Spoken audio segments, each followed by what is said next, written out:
La bataille d'Eylau, qui s'est déroulée les 7 et 8 février 1807, est l'un des affrontements les plus sanglants des guerres napoléoniennes.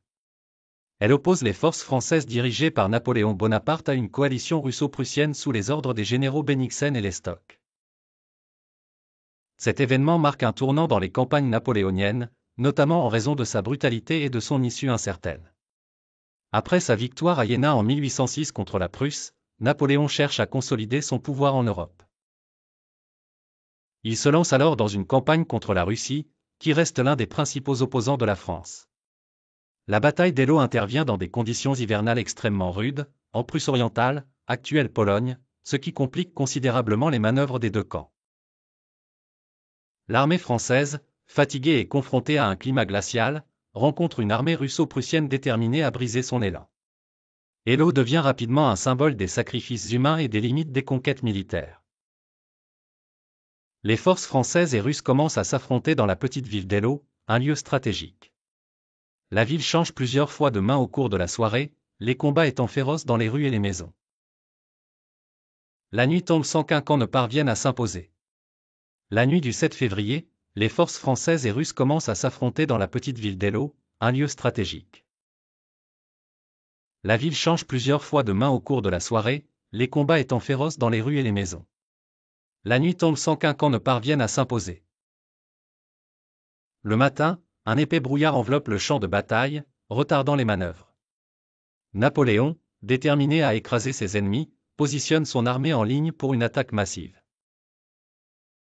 Mais les Russes, bien retranchés, repoussent les assauts initiaux avec une résistance farouche. La charge héroïque de Murat, face à la résistance russe, Napoléon ordonne une charge de cavalerie menée par Joachim Murat.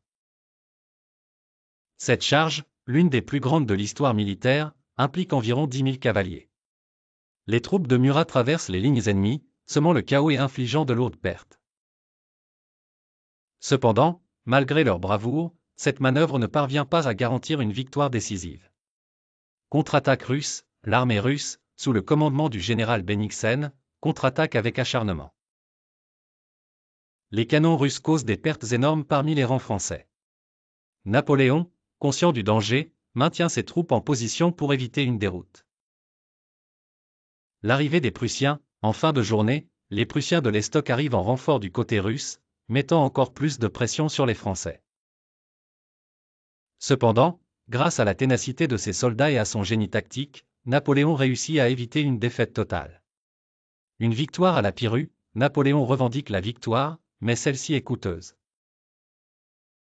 Les pertes humaines sont terribles, environ 25 000 morts ou blessés du côté français et 15 000 à 20 000 du côté russo-prussien.